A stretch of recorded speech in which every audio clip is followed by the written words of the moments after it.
Hey, what's going on? Brad Tragic here once again. Uh, and I just did a video about selling stuff, so definitely check that stuff out. Even if you're not in Indiana or anywhere nearby, if you want to buy it and you want to pay the shipping and handling, I will definitely send it to you um, and get rid of that stuff. So yeah, definitely if you're interested in any of that stuff, let me know. I will definitely sell it to you and ship it to you and everything. I'll tell you the shipping and handling price. You send me a money order or cash well concealed, things like that. Definitely, I'll definitely sell this stuff to you. Except minus the TV, of course. You know what I mean? Unless you want to come pick up the TV. But yeah. So let's talk about some pro wrestling. Just got done watching a Legends of Wrestling here on YouTube. I love that show. Now I'm addicted to it. I kind of want the WWE Classics on demand, but I'm kind of questioning what's going to happen with WWE Network if that comes around. Are they going to have like pay products that's going to be on the WWE Network on demand? You know how I think like the cinema things on your satellite. You have like things you buy and things like that. I just wonder if that's going to be a part of the WWE on demand. Where you actually have to pay for it. That's what probably I'm assuming that's probably what they're going to do down the road is where you can pay for like a bunch of different matches and they'll put a bunch of different pay-per-views or whatever and actually go back and resell them, which would be cool if they did like WCW or like the old pay-per-views that they really don't want to like mention certain people like Chris Benoit and try and resell those pay-per-views to make money off of them. And things, they're not going to use any Chris Benoit matches right now. They're probably not going to use any of the Eddie Guerrero matches really right now. And people, maybe they're not really on their good list right now, but they could turn around and make money off, like Halloween Havoc, between Hogan and Flair, things like that. They can turn around and release them. But that's pretty cool. I really think the WWE Network. I'm excited. I really want to get it, and I probably will get it because if I can probably choose anything to get, that's probably what I want to get, so I can watch classic wrestling and things like that. I would be like so intrigued because that would be all I would watch if I got that channel. So that's maybe a reason my wife would want to get it. But yeah. Um, so they were talking about heat seekers in the Legends of Wrestling that I watched. Um, and they talked about one of the first people they talked about was Michael PSA's, great talent. Going back, I haven't really seen a whole lot of the early Freebird stuff. I would like to get if they release like a DVD down the road, of certain people, which I think they could. There's a lot of DVDs they haven't come out with that I think they should just slowly start doing stories on these people. Even even if it's like just like a 2 hour DVD, just one disc. I think they should do like a bunch of people DVDs likewise and do things like that. Like I mean people like a Michael Hayes. People like Arn Anderson. People like even Jerry Lawler would be kind of interesting. People that necessarily weren't, awesome, super awesome, like a Scott Hall DVD, Kevin Nash DVD, Sid Vicious, even Sid Vicious. I actually liked the VHS that WCW put out because it was really, really awesome. And people like that, people that were around and they were in it for quite a while and had some decent matches. Put out some DVDs of them, make that money off that person. Good example would be Big Van Vader. Did you really do a DVD with him and have him come back and talk on there, things like that. People that have been in the business, people respect them. People like a Dustin Rhodes, do a video on him. Pretty good. People that they haven't done videos on, or WCW really didn't do a video on. That would be pretty interesting to see things like that. Um, there's a lot of people out there that you can basically make that argument. Comment down below which ones you think they should make a DVD of. I mean, that they haven't made one already of. I know like Mr. Kennedy would be awesome to have like a little DVD of him. Release it. He's not in the company right now, but I mean they could. I mean if they could do that, if he ever came back for a brief time, hurry up and release a DVD of that. People, they should just, and some of them, if they have released them, they could still put some matches like that haven't been released and put them on DVD, like the older matches. Just those matches. Like I would love to see like a Steve Austin, release like a bunch of matches from WCW, days that really things from like the Power Hour and things like that. That'd be pretty cool. Um, that's pretty things I would love to see happen. But they talked about a lot of people, Michael PSAs, Freebirds. He did a lot of things. I like the Lethal Lottery thing. The video that I have on sale right now that I'm trying to get rid of. That him and Jim Garvin was the first two people in the Lethal Lottery thing, like that faced off, and it's basically just like the Royal Rumble when Demolition like went head to head, everybody. But it was always funny because you see Jim Garvin and Michael P.S. Hayes were really competitive, so they got in the ring and they're like, "Oh yeah, buddy, we're the Freebirds, baby, but we're gonna fight each other." That's the Freebirds that I know, Jimmy Jam Garvin and Michael P.S. Hayes. But I know that's not the original Freebirds. Um, and I'm blanking. I think Bill Dundee was one of them, and Terry Gordy was another one. I believe there may have been another guy that was involved with the Freebirds at one point in time. Um, but I never got to see. I never got to see that. I've seen pictures and stuff, and I think I seen one match, but I really wish I wasn't interested in it at the time because I was probably in Stone Cold mode or something like that. but they talked about him. Then they went to talk about who did they talk about? I don't know. They talked about Paul Heyman at one point. Paul Heyman, great, a great guy. And people they talk about the Heat Seekers as that they may have had a bad attitude and they've been whining and bitching backstage. Um, Paul Heyman's always the guy. He was always vocal about things, but he did take money from WWE near the end of ECW's thing, whatever, um, because the company was dying and he wanted to see it go as long as possible. And basically Vince kept taking from ECW, so he would compensate them for that, from taking the Dudleys and Taz, and well, I don't know, and I'm not gonna say much about Raven because they didn't really do much with Raven, but they just kept on taking talent, but they didn't really give anything back to him. That's why I think Paul Heyman and them had a discussion, and then started paying him a weekly paycheck, send down there to help out. Um, and they talked about Scott Hall, which Scott Hall is remembered for like the NWO is the main thing he's gonna be remembered for, but Razor Ramon, a great character, and unfortunately now he's not in good you know state of mind right now. He's not doing very well. His health is horrible. We probably won't see him back in the ring. His career is probably done. That's one of the guys I would love to see a DVD come out. Once he gets his head back on straight, come have a sit down interview. Have like a he wouldn't have to get back in the ring again. You have him come in, talk about how he loves to be in front of the ring, but he wanted to say that he's officially retiring. Something to do like a little storyline with that.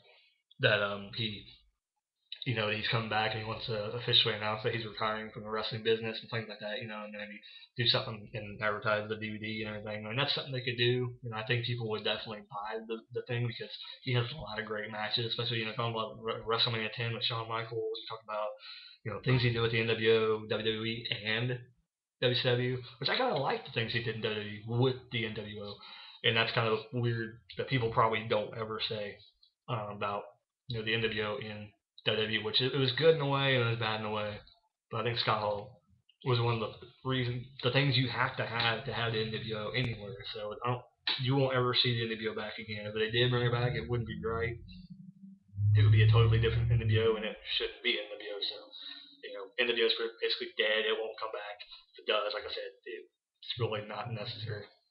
Because those three players you have to have. You have to have Nash, you have to have Hall, you have to have Hogan. If anything, you have to have Hogan and Nash, or Hogan and Hall. You would have to have because Nash. I mean, you could probably do without Nash, but like the other two guys, you kind of gotta have Hogan, or you gotta have like a big talker, and then you would have to have Scott Hall because you gotta have a guy like that that's really cocky and arrogant. And there's really just not that guy anymore that can as soon as they say something like everybody's got their full attention.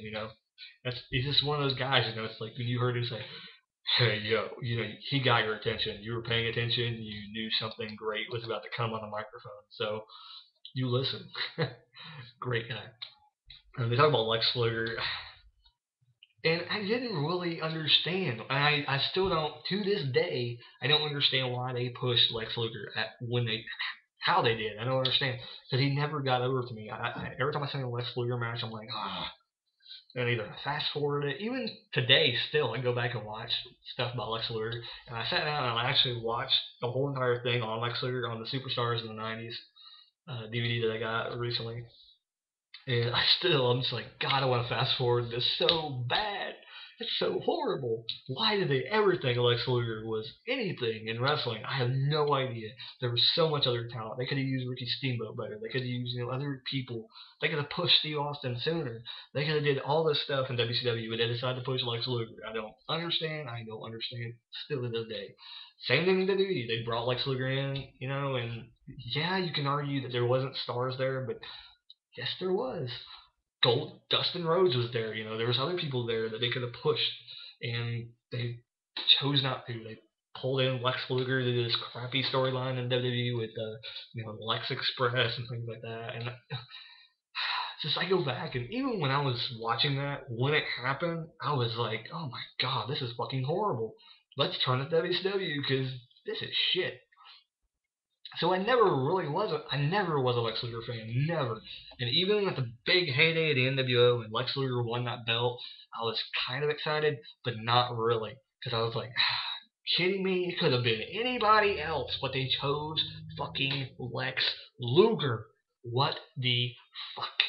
They could have picked anybody. I would rather have seen Raven win the World Championship at the time, besides Scott, or besides the Lex Luger. That's just ridiculous. It's funny they didn't even bring up Kevin Nash, um, but they did call him a manipulator at the time. They did call him a manipulator, and they called Hulk Hogan a manipulator. They're probably just not wanting to burn that bridge yet for those people. But I mean, they talk about anybody. They're going to talk about Vince McMahon when the show went off the air, and they actually kind of burned Eric Bischoff, who was actually on the show. So, and this is kind of weird because I think Mick Foley and Eric Bischoff at the time that this was filmed, I believe they were working for TNA. So this is actually pretty cool that they had this show and people are probably willing to come to that work for other companies. So it'd be cool to see like maybe Sting on that show come in, at least just to talk on that show. It'd be interesting to see him come in and just do that. Maybe Sting get the feel how these guys talk and how these guys act, and things like that. And just talking about Sting just now, it made me realize they really like down that road. WWE has so much footage they could put together a beautiful DVD set, like a 3-disc, 4-disc, DVD set of Sting, and really, really have a great time at Sting. Even to come out with like a bunch of like DVDs, like Volume 1, Volume 2, Volume 3. They got tons of footage on Sting. They could really, really do a beautiful job at Sting, and I think they will. And I actually think that they'll probably do it before he probably is done with TNA. I think that they'll probably put out a DVD to make that money with Sting, and basically talk about the WCW days, and probably won't be as good. It's always better when you have the person actually talking on the DVD. Because I know they did a Macho Man one, but they didn't never really have the opportunity for him to come in and talk about his career. And that's something that we miss, And same thing with Mr. Perfect. They should have brought him in before he passed away, and had his comments on his career and things like that. If they had the opportunity to bring those guys in to do those kind of things, they should do it now before they pass away. Just like a Sid Vicious, Sid Justice, bring him in, do some talking. The infamous leg injury in WCW, have to talk about that. Things like that. They need to bring these people in and talk about their careers, because this is what's selling right now. People want to hear the stories from the old wrestlers and things like that. That's what we want to hear, things like that. Some other things, they talked about on the thing was, Buff Bagwell. Great story from Jim Ross about Buff Bagwell. I like Buff Bagwell. He was entertaining, but he's another guy where I don't know why they pushed him as far as they did. There's other people on the WCW roster, I can't talk, that should have been pushed further, but they chose to choose Buff Bagwell to push, which is really, really odd and strange to me that they thought he was that good to push him that far. I mean, at a time I thought, well, he's good and they should bring him in.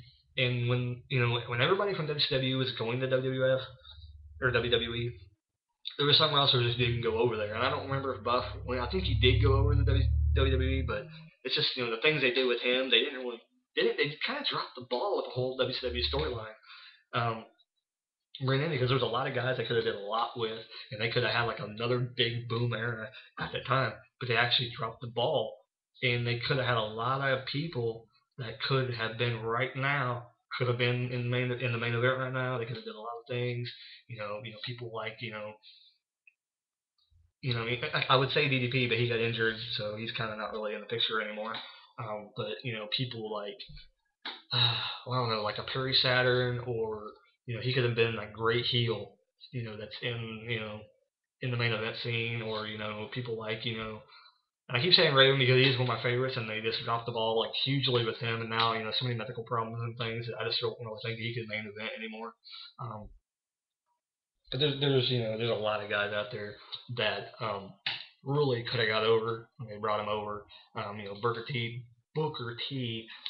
I think they, and I don't want to say they didn't do it right with him, but like I think they could have did it better in a better way. They could have brought Stevie Ray over and really, really did something with the tag team division. They could have put him in the tag team division for a little bit before they pushed him as a main event star. But they brought him right in and pushed him right into the spotlight, which was kind of weird for me because he must have kissed some really good ass coming into the WWE, or knew some guys in there already because um, he came right in and went right into the main event. Basically, I mean, to be honest, I mean, he did a little bit with Goldust, tag team champion. So I guess he did come in and do tag team wise, but for the most part, he came in and was basically pushed like right from the beginning, which is kind of odd. Because I mean, a lot of WCW guys, they didn't get that kind of attention. They got really pushed to the sidelines because they didn't want anything to do with him. Goldberg kind of took a back seat for a little bit, and then came in a couple years later. Later on down the road, he came in and did his storyline, Triple H and things like that, which is pretty crazy. And they did talk about Goldberg on the show, so it's pretty interesting to see that, um, you know, Goldberg being a part of that photo. They talked about him, and said, he was kind of, and it is kind of true. They did talk about that some of the younger talent that came in and they pushed them like really really fast. They ended up getting a big ego in their head, and some of it was because of Hogan, Nash, and Hall kind of talking to Goldberg, putting stuff in his ear, and he was really impressionable because he didn't know about the wrestling business and he was willing to learn, or I don't know if he wanted to learn, but like the things he was told, people he kind of like lost focus and didn't really care much about the business other than pushing himself. Oh, that didn't make any sense. I didn't say anything about that. I don't know. Just he was told he was very impressionable. People said things to him, and he took it probably like what they told him was like the honest truth. So definitely. I mean, Goldberg is awesome. So I mean, that's another DVD from another time. Really they should. I mean, I don't really think they really do a DVD on him, but I mean, somebody that could do like the best of WCW thing and maybe throw him in there. But honestly, they probably could do like a DVD on Goldberg. Show the best matches of Goldberg and show some of the ones in WWE too, because the ones in WWE actually were a lot better than the ones in WCW because they actually made him wrestle in the WWE and not have those minute or 30-second matches and things like that. But those were how he got built to be a monster. So, and they didn't bring him in too late. They didn't bring him in too early into WWE. They let all the bullshit get over with the the what do you call it, the invasion angle. They let that get all out of the way before they decided to bring him over again because they knew that he doesn't really need to be a part of that because he's too over for that. There's no need to bring Goldberg in with that angle because he's big enough to not have to be a part of that. The same thing with Sting or Flair. They shouldn't have brought them in either, but I think they did bring in Flair, I believe, with this storyline, but I don't remember. I don't remember if they brought in Ric Flair. But they didn't bring in Sting at the time, and they could have. But I mean, I guess Sting doesn't want to work for WWE. But I just hope before his career's over, I hope he comes back, and I would like him to do one match in WWE, but I can just see he's going to be one of those guys who doesn't want any part of WWE, and I hope he doesn't end up being like some of the wrestlers who just doesn't want anything to do with them, like Hall of Fame wise or anything, because I really think that even the fans deserve for him to go in the Hall of Fame, and I think he will go in the Hall of Fame.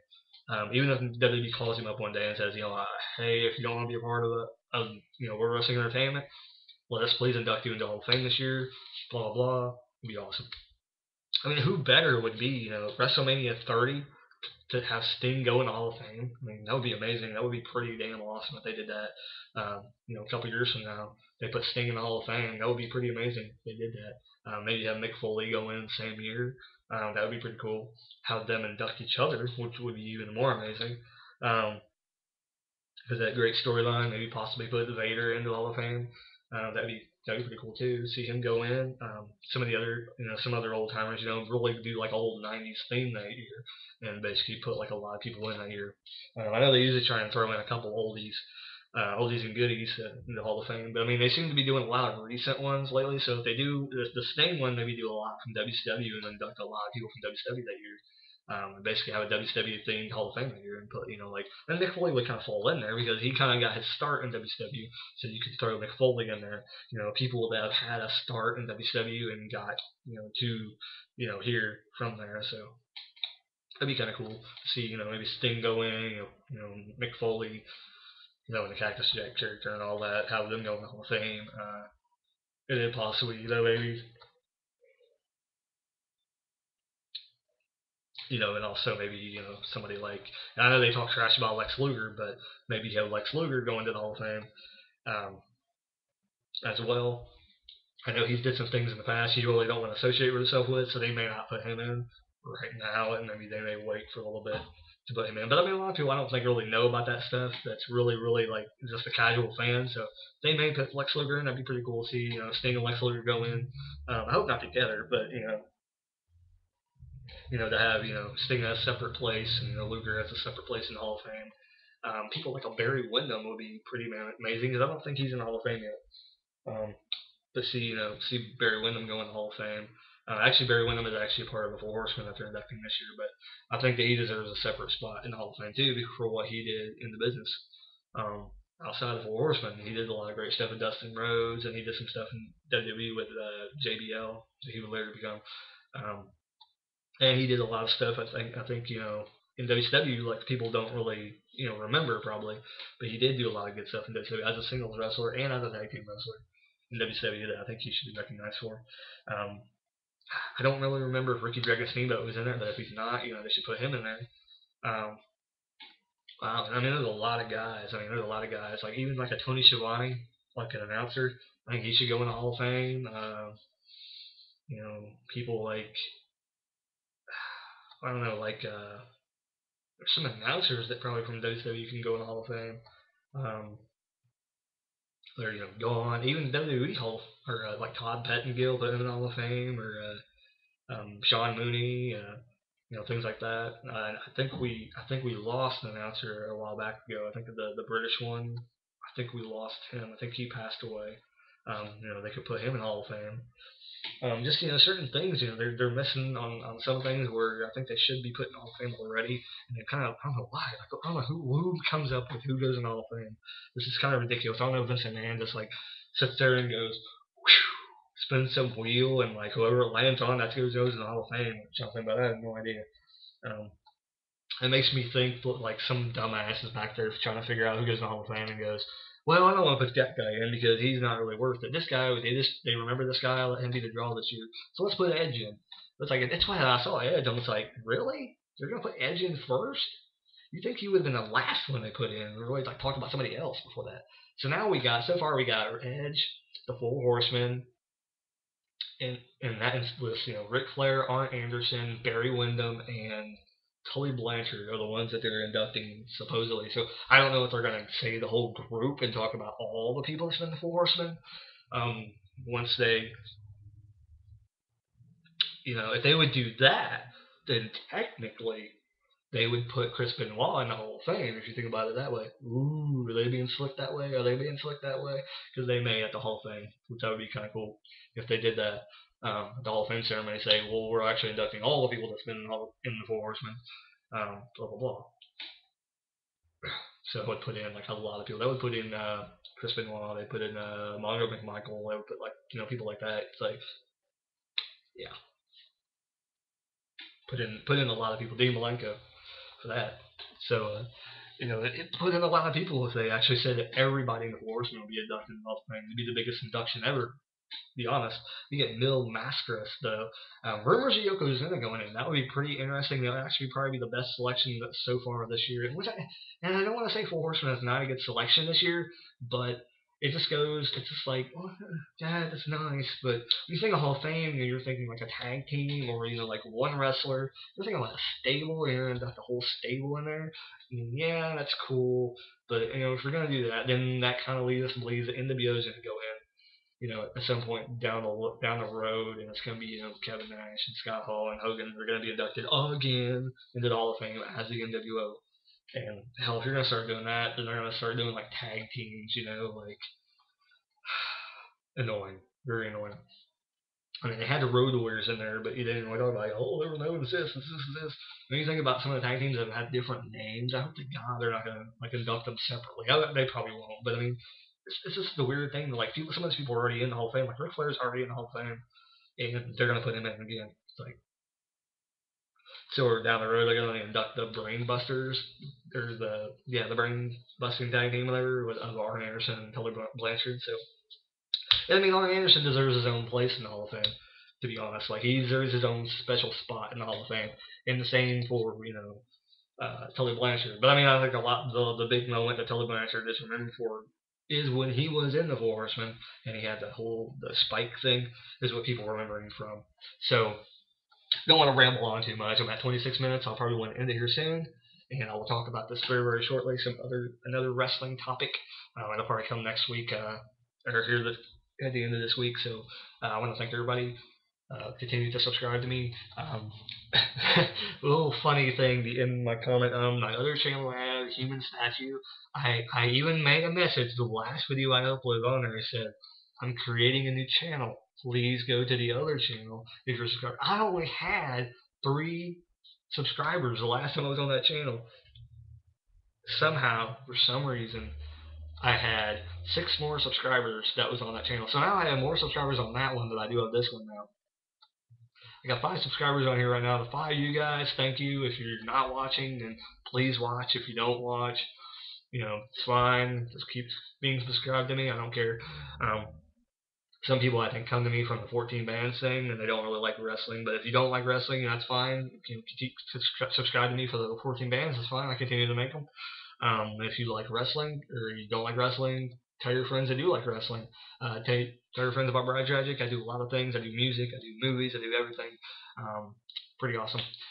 So thank you, and hope you like this. I don't know what I'm going to call this, so I guess we'll find out when I upload the video. Later.